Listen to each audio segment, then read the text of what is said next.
Hello friends, welcome back to my YouTube channel. मैं हूं आपकी फ्रेंड अलका। आप अगर बीएड एंट्रेंस एग्ज़ाम की तैयारी कर रहे हैं तो टीचिंग एप्टीट्यूड आपके लिए इंपॉर्टेंट सब्जेक्ट रहने वाला है। सो फ्रेंड्स, मैं आज टीचिंग एप्टीट्यूड आपको चैप्टर वाइज बताऊंगी कि 10 चैप्टर्स हैं हमारे पास और हम वन बाय वन सारे चैप्टर्स को टॉप क्वेश्चंस को देखेंगे जो आपके एग्जामिनेशंस में बहुत इंपॉर्टेंट होंगे। ओके फ्रेंड्स, तो टीचिंग एप्टीट्यूड टोटल 30 मार्क्स के आते हैं और पूरे एंट्रेंस एग्ज़ाम का मार्क्स होता है 100, जिसमें टीचिंग एप्टीट्यूड 40, रीजनिंग एबिलिटी 30 और language based Hindi English 15 marks के होते हैं। ओके फ्रेंड्स, तो एग्जामिनेशंस में ऑलमोस्ट 12 डेज बच चुके हैं, तो होप आपका प्रिपरेशंस अच्छा से हो रहा हो और मैं ये 10 चैप्टर्स आपको वन बाय वन कंप्लीट करवाऊंगी। तो आप सारे चैप्टर्स को देखिए, अच्छे से अपने प्रिपरेशंस को जारी कीजिए। ओके फ्रेंड्स, तो आगे बढ़ेंगे उससे पहले मेरी इस वीडियो को लाइक और शेयर कीजिए और सब्सक्राइब कराने वाले सारे वीडियोस के लिए अपडेट रहें। तो चलिए फ्रेंड्स, अपने क्वेश्चंस की ओर बढ़ेंगे। तो उससे पहले हम चैप्टर्स देख लेते हैं कौन कौन से चैप्टर्स हैं। तो फर्स्ट चैप्टर है लर्निंग इन्वायरमेंट सोशल इंफ्रास्ट्रक्चर में, हिंदी में है सीखने का माहौल स्कूल का बुनियादी ढांचा। सेकेंड है एजुकेशन शिक्षा को लेकर। तीसरा है टीचिंग लर्निंग प्रोसेस शिक्षण सीखने की प्रक्रिया। फोर्थ है इफेक्टिव लर्निंग प्रभावी सीखना। फिफ्थ है टीचिंग एंड स्टूडेंट रिलेशनशिप, तो शिक्षा और छात्र का रिश्ता के बारे में। सिक्स्थ है टीचिंग मेथड शिक्षण विधियों। सेवेंथ है लीडरशिप इट मीन्स नेतृत्व को लेकर। एट्थ है कम्युनिकेशन संचार बातचीत को लेकर 8 में चैप्टर है। नाइन्थ है एजुकेशनल अवेयरनेस शैक्षिक जागरूकता और 10th है लास्ट सोशल मैच्योरिटी सामाजिक परिपक्वता। ओके फ्रेंड्स, तो ये 10 चैप्टर्स है जो हमारे लिए इंपॉर्टेंट है एग्जामिनेशंस में। इसमें क्वेश्चंस इन टॉपिक्स में क्वेश्चन पूछे जाते हैं, तो मैं one by one top questions आपको करवाते जाऊंगी, तो आप पूरे चैप्टर्स को जरूर देखिएगा। तो चलिए फ्रेंड्स, आगे बढ़ेंगे अब क्वेश्चंस की ओर। सो फ्रेंड्स, आज हम teaching aptitude learning environment school infrastructure के बेस्ड में क्वेश्चंस करेंगे और आगे हम और सारे टॉपिक पे क्वेश्चंस करेंगे जिससे मैंने आपको बताया कि ये सारे टॉपिक्स इंपॉर्टेंट हैं। ओके फ्रेंड्स, तो मैं टॉप 25 क्वेश्चंस आपको करवाने जा रही हूँ, सारे चुने क्वेश्चंस हैं। तो आप अपने प्रिपरेशन को अच्छे से जारी रखिए। एग्जामिनेशंस में अब कुछ ही दिन बाकी हैं, 23 अक्टूबर और दिवाली का भी फेस्टिवल आ रहा है जिसमें काफ़ी काम होते हैं, तो आपको बहुत प्रॉब्लम हो सकती है, लेकिन आप अपने प्रिपरेशंस को जारी रखिएगा फ्रेंड्स। अच्छे से अच्छे कॉलेज में एडमिशन लेने के लिए, सरकारी कॉलेज में एडमिशन लेने के लिए। ओके फ्रेंड्स, तो चलिए आगे बढ़ेंगे अपने क्वेश्चंस की ओर लर्निंग इन्वायरमेंट के बेस्ड पर। क्वेश्चन नंबर 1, एक विद्यालय परिसर के कुछ आवश्यक मूर्ति भौतिक उपकरण हैं। खेल का मैदान, पुस्तकालय, अभिलेख कक्ष, चलचित्र हॉल, स्टेडियम, रसोई घर, खेल का मैदान, जलपान गृह और पुस्तकालय और केवल भवन। तो एक विद्यालय परिसर के कुछ आवश्यक मूर्ति भौतिक उपकरण हैं। खेल का मैदान, पुस्तकालय और अभिलेख कक्ष भौतिक उपकरण है एक विद्यालय में आवश्यक हैं। So right answer option A. Question number 2, निम्न में से कौन से सिद्धांतों को हम भौतिक संसाधनों के प्रबंध में लागू करने की आवश्यकता है? सभी उपलब्ध संसाधनों का न्यूनतम उपयोग होना चाहिए, स्थानीय संसाधनों का उपयोग नहीं करना चाहिए, सभी उपलब्ध संसाधनों का अधिकतम उपयोग होना चाहिए और संसाधन के एक शिक्षकों और कर्मचारियों के लिए होते हैं। संसाधन तो निम्न में से कौन से सिद्धांतों को हमें भौतिक संसाधनों के प्रबंध में लागू करने की आवश्यकता है? तो सभी उपलब्ध संसाधनों का अधिकतम उपयोग होना चाहिए, तो यह भौतिक संसाधनों के प्रबंध में लागू करने की आवश्यकता है। So right answer option C. Question number 3, विद्यालय परिसर में भौतिक संसाधन प्रबंध की प्रमुख विशेषता है मनोरंजन, कठोर, लिया गया समय और पर्याप्तता। तो विद्यालय परिसर में भौतिक संसाधन प्रबंध की प्रमुख विशेषता है पर्याप्तता। So right answer option D. Question number 4,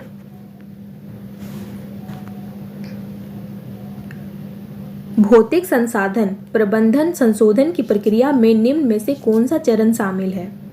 संसाधनों का न्यूनतम उपयोग, संसाधनों का सर्वेक्षण करना, उनका पूर्ण और प्रभावी उपयोग सुनिश्चित करना और संसाधनों का वर्गीकरण।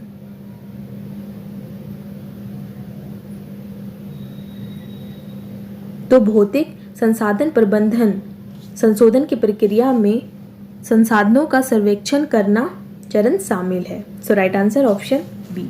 क्वेश्चन नंबर 5, सभी विद्यालय निर्माण उपकरण और संपत्ति को अच्छी तरह से बनाए रखा जाना चाहिए, इसके लिए कौन उत्तरदायी होता है? विद्यालय प्रमुख, शिक्षक, छात्र और मंत्रियां। तो सभी विद्यालय निर्माण उपकरण और संपत्ति को अच्छी तरह से बनाए रखा जाना चाहिए, इसके लिए विद्यालय प्रमुख उत्तरदायी होता है, तो स्कूल प्रिंसिपल उत्तरदायी होते हैं। क्वेश्चन नंबर 6, मतलब जो विद्यालय प्रमुख है वो, प्रिंसिपल नहीं। क्वेश्चन नंबर 6, प्रिंसिपल अलग होते हैं।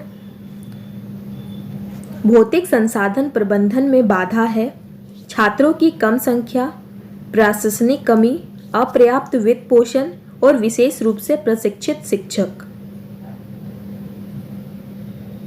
तो भौतिक संसाधन प्रबंधन में बाधा है, भौतिक संसाधन प्रबंधन में बाधा है अपर्याप्त वित्त पोषण।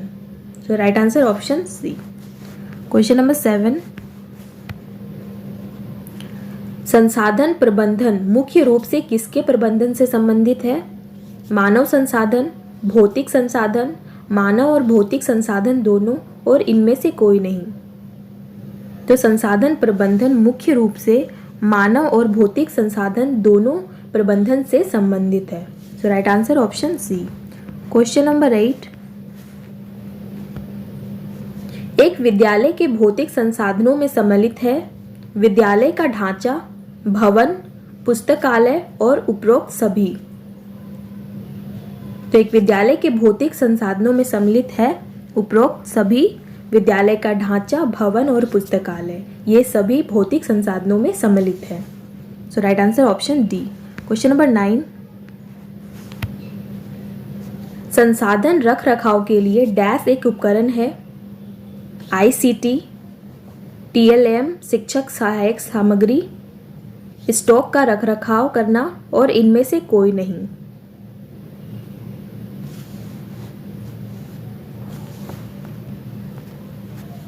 तो संसाधन रख रखाव के लिए ICT एक उपकरण है। ICT it means information and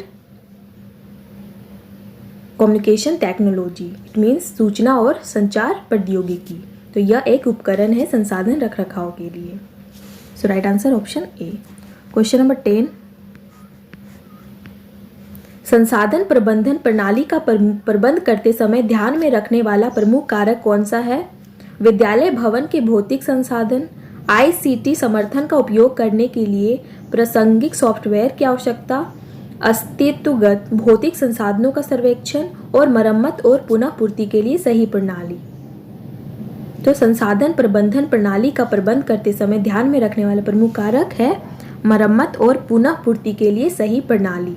so right answer option D. Question number 11, निम्नलिखित में से कक्षा की शिक्षण अधिगम प्रक्रिया के संबंध में लोकतांत्रिक अधिगम पर्यावरण का उदाहरण कौन सा है? छात्रों को किसी समस्या की जांच करने, संभावित समाधान खोजने, अवलोकन करने, प्रश्न पूछने आदि के लिए अवसर प्रदान किया जाता है। शिक्षक प्रयोग की प्रकृति, गतिविधियों की प्रकृति, समय, स्थान तय करते हैं और छात्रों को उनकी निर्देशों का पालन करना होता है। छात्रों को सख्त अनुशासन का पालन करने और पूरी शिक्षण अधिगम की प्रक्रिया के दौरान बने रहने का निर्देश दिया जाता है, और शिक्षक सभी अधिगम की गतिविधियों का केंद्र होते हैं, जबकि छात्र निष्क्रिय शिक्षार्थी बने रहते हैं। तो छात्रों को किसी समस्या की जांच करने, संभावित समाधान खोजने, अवलोकन करने, प्रश्न पूछने आदि के लिए अवसर प्रदान किए जाते हैं।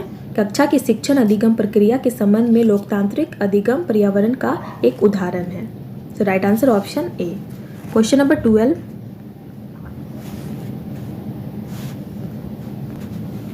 एक बच्चा अपने परिवेश से मूल्य, नैतिकता, शिष्टाचार और सामाजिक शिष्टाचार सीखता है तो उसे समाजीकरण की प्रक्रिया में मदद करता है। इस प्रकार का अधिगम निम्नलिखित में से किस परिवेश में आता है?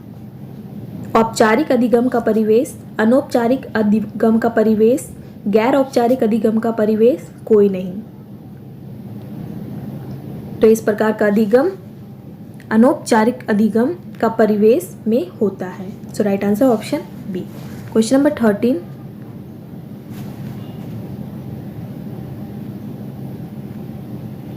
आपकी छात्र कक्षा में छात्रों में चिंता को बढ़ावा देने के लिए निम्नलिखित में से कौन सा कारण जिम्मेदार है? प्रतिकूल व्यक्तित्व अभिनिवास, निराशाजनक वातावरण, शिक्षक द्वारा सामान्य संहिता का उल्लंघन और बच्चों की आत्म अवधारणा के विकास में नाकाबंदी। तो आपकी छात्र कक्षा के छात्रों में चिंता को बढ़ावा देने का शिक्षक द्वारा सामान्य संहिता का उल्लंघन एक जिम्मेदार है।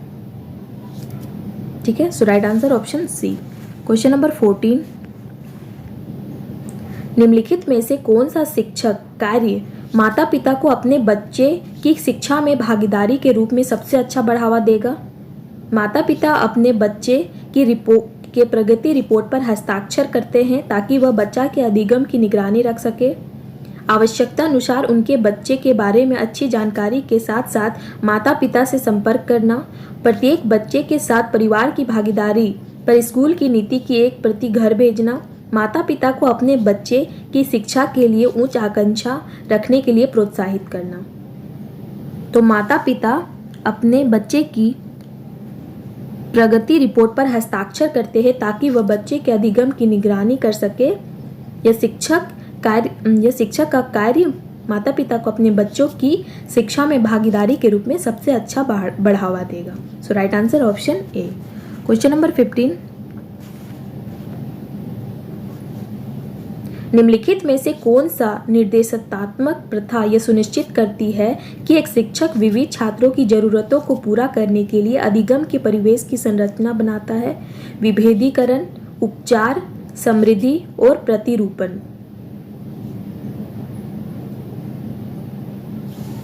तो विभेदीकरण निर्देशात्मक प्रथा यह सुनिश्चित करती है कि एक शिक्षक विविध छात्रों की जरूरतों को पूरा करने के लिए अधिगम के परिवेश की संरचना बनाता है। So right answer option A. Question number 16, एक स्वस्थ शारीरिक स्कूल पर्यावरण क्या है? अच्छी जगह पर स्कूल परिसर, बिना किसी खतरे का स्कूल परिसर, अच्छी बुनियादी सुविधाओं से युक्त स्कूल परिसर और अच्छी स्वच्छता सुविधाओं के साथ स्कूल परिसर। तो एक स्वस्थ शारीरिक स्कूल पर्यावरण क्या है? तो बिना किसी खतरे का स्कूल परिसर। तो right answer option B. Question number 17,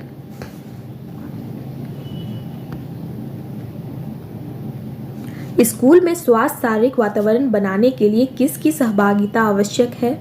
शिक्षक, छात्र, समाज, स्कूल प्रशासक, माता पिता, छात्र और स्वास्थ्य विशेषज्ञ, समुदाय नेता और स्वास्थ्य मंत्री।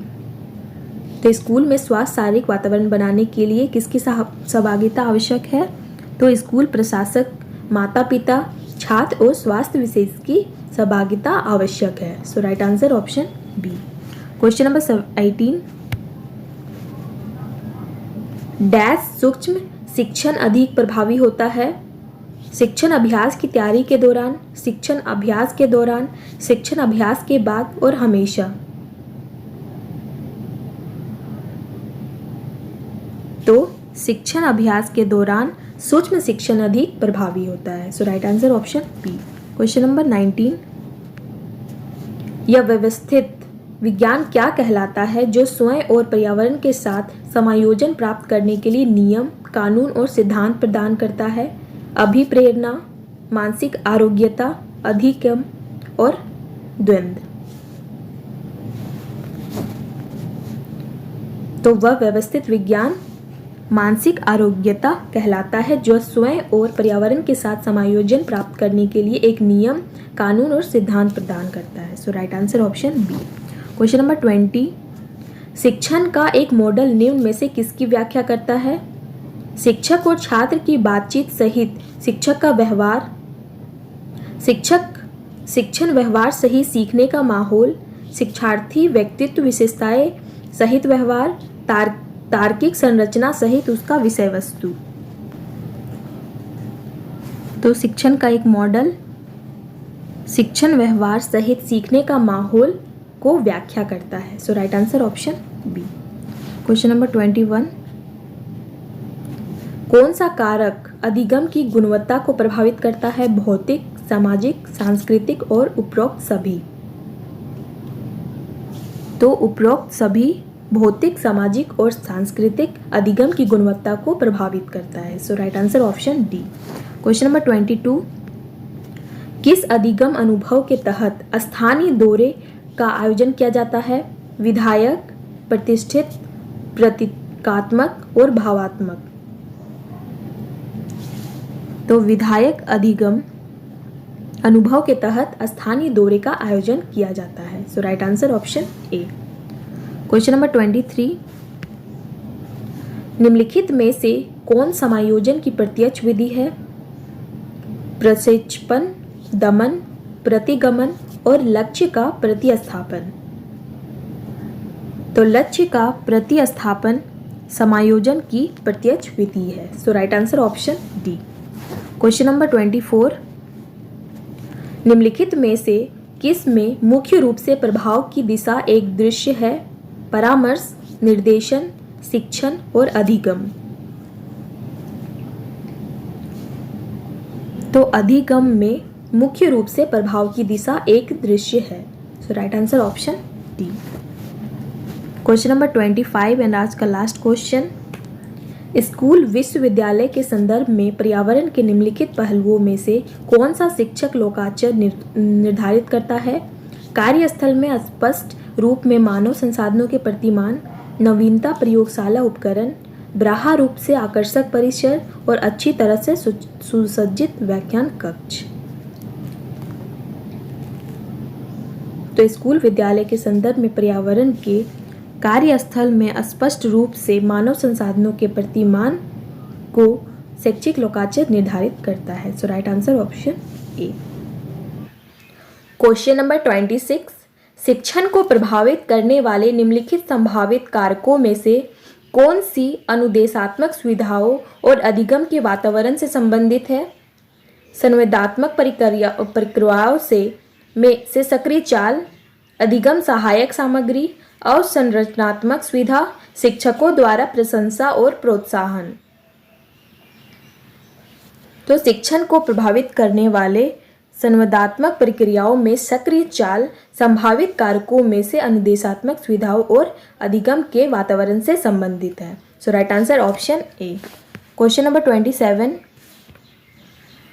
बेहतर शिक्षा के लिए बच्चों को किस प्रकार का वातावरण प्रदान किया जाना चाहिए? जहां उनके अनुभवों और भावनाओं को उचित स्थान मिलेगा, जहां उन्हें खेलने के सबसे ज़्यादा मौके मिलते हैं, जहां उनकी ज़्यादा से ज़्यादा मित्र बनने की संभावना है और जहां सख्त अनुशासन अपनाया जाता है। तो बच्चों के लिए बेहतर शिक्षा का वातावरण प्रदान किया जाना चाहिए तो जहां उनके अनुभवों और भावनाओं को उचित स्थान मिलेगा, इस प्रकार का वातावरण प्रदान किया जाना चाहिए। So right answer option C. Question number 28, कौन सा शिक्षण सिद्धांत आधार के रूप में आंतरिक प्रेरणा के साथ एक अंतःक्रियात्मक व्यवस्था में अधिगम प्रक्रिया में सीखने की सक्रिय भागीदारी के साथ समर्थन प्रदान करता है?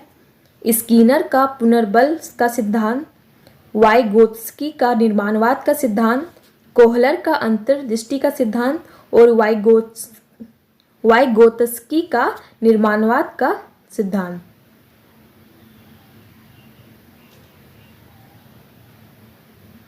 तो फ्रेंड्स ये दोनों सेम ही हो गया, तो राइट आंसर होगा दोनों ये बी या डी दोनों में होगा वाइगोत्स्की का निर्माणवाद का सिद्धांत। तो राइट आंसर होगा ऑप्शन डी जो है वाइगोत्स्की का निर्माणवाद का सिद्धांत आधार के रूप में आंतरिक प्रेरणा के साथ एक अंतःक्रियात्मक व्यवस्था में अधिगम प्रक्रिया में सीखने की सक्रिय भागीदारी के लिए समर्थन प्रदान करता है। ओके, क्वेश्चन नंबर 28,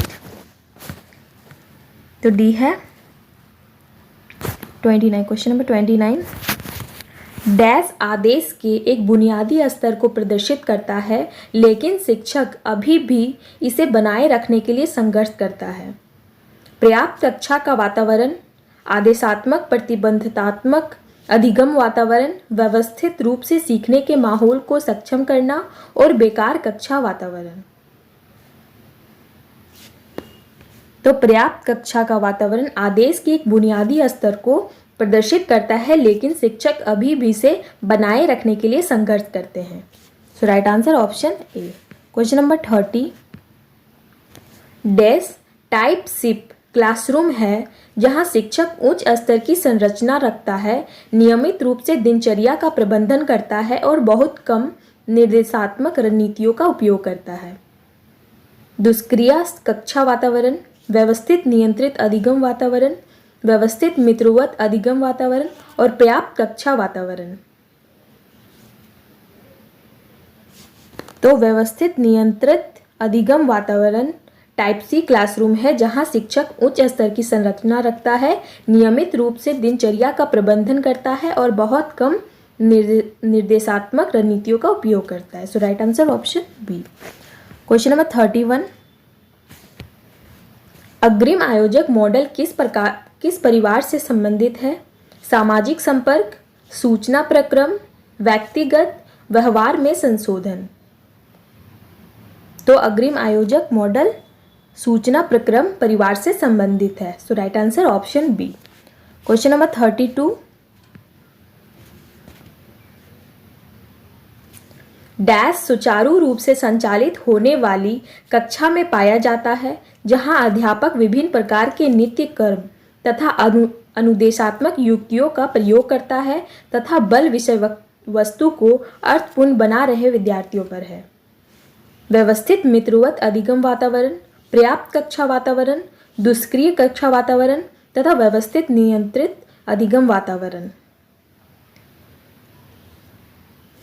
तो व्यवस्थित मित्रवत अधिगम वातावरण सुचारू रूप से संचालित होने वाली कक्षा में पाया जाता है जहां अध्यापक विभिन्न प्रकार के नित्य कर्म तथा अनुदेशात्मक युक्तियों का उपयोग करते हैं तथा बल विषय वस्तु को अर्थपूर्ण बना रहे विद्यार्थियों पर है।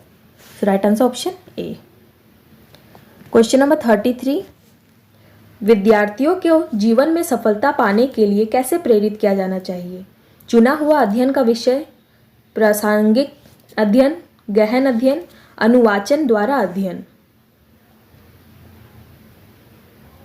तो विद्यार्थियों को जीवन में सफलता पाने के लिए गहन अध्ययन द्वारा प्रेरित किया जाना चाहिए। So right answer option C. Question number 34, निम्नलिखित में से कौन सा शिक्षक कक्षा के वातावरण का निर्धारण नहीं करता है? मनोवृत्ति, उम्र, मान और छात्रों के साथ संबंध। तो उम्र शिक्षक कक्षा के वातावरण का निर्धारण नहीं करता। So right answer option B. Question number 35, विद्यार्थियों में धर्म, लिंग, आर्थिक पृष्ठभूमि और यहाँ तक कि अधिगम की शैली सभी देश के उल्लेखनीय कारक है। संस्कृति, व्यक्तित्व, विविधता और वातावरण। तो विद्यालयों में धर्म, लिंग, आर्थिक पृष्ठभूमि और यहाँ तक कि अधिगम की शैली सभी विविधता के उल्लेखनीय कारक हैं। So right answer option C. Sorry friends. Question number 36, कौन सा सकारात्मक अधिगम वातावरण का तत्व नहीं है? शिक्षार्थी को प्रेरित करना, रुचि का निर्माण, बल द्वारा नियंत्रण तथा गतिविधियों की योजना बनाना। तो बल द्वारा नियंत्रण सकारात्मक अधिगम वातावरण का तत्व नहीं है। So right answer option C. Question number 37, कक्षा में अनुशासन बनाए रखने के लिए अनुशासनहीनता के कार्य के लिए छात्रों को कड़ी सजा देनी चाहिए। शिक्षक को अपने शिक्षण को रोचक बनाने का प्रयास करना चाहिए। गैर उपस्थित छात्रों को कक्षा से बाहर कर दिया जाना चाहिए। अनुशासनहीन छात्रों के माता पिता को सूचित किया जाना चाहिए। तो कक्षा में अनुशासन बनाए रखने के लिए शिक्षक को अपने शिक्षण को रोचक बनाने का प्रयास करना चाहिए। So right answer option B.